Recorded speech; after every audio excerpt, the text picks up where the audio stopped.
মেঘে ঢাকা তারার আলো দেখে থাকো, মেঘে ঢাকা তারার আলো দেখে থাকো তুমি, দেখো ভালো হয়তো তার মাঝে খুঁজে পাবে আমায়।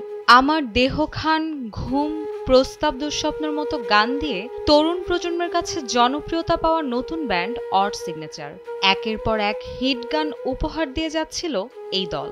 কিন্তু ভাগ্যের নির্মম পরিহাসে ভয়ঙ্কর এক সড়ক দুর্ঘটনার শিকার হয়েছে এই ব্যান্ডের সদস্যরা। তাতেই প্রাণ গেল ব্যান্ডের তরুণ ভোকালিস্ট আহসান তানভীর পিয়ালের। তার মৃত্যুতে ব্যান্ড ইন্ডাস্ট্রিতে নেমেছে শোকের ছায়া।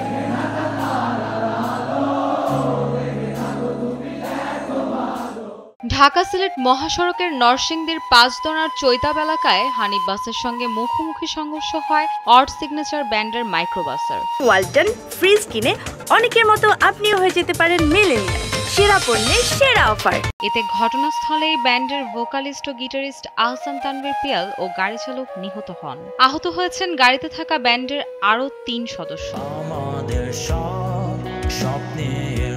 নরসিংদী ইটাখোলা হাইওয়ে থানার ওসি ইলিয়াস আহমেদ জানান, সিলেট থেকে ছেড়ে আসা ঢাকাগামী হানিফ পরিবহন ড্রিম হলিডে পার্কের সামনে পৌঁছালে ও ঢাকা থেকে ছেড়ে আসা সিলেটগামী একটি মাইক্রোবাসের মুখোমুখি সংঘর্ষ হয়। এতে ঘটনাস্থলেই মাইক্রোবাসের চালক ও এক যাত্রী নিহত হন। আহত হয়েছেন মাইক্রোবাসের আরও ৩ যাত্রী।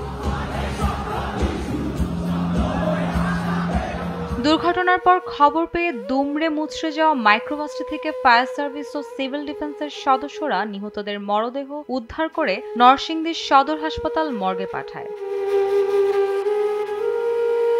তানভীর পিয়ালের খবর শুনে মুহূর্তেই শোকের ছায়া নেমে এসেছে সঙ্গীতাঙ্গনে। ব্যান্ডটির অনুরাগীরা নেট দুনিয়ায় নিহত পিয়ালের জন্য শোক প্রকাশের পাশাপাশি বাকি সদস্যদের সুস্থতা কামনা করছেন। রুশা সুর, কালবেলা।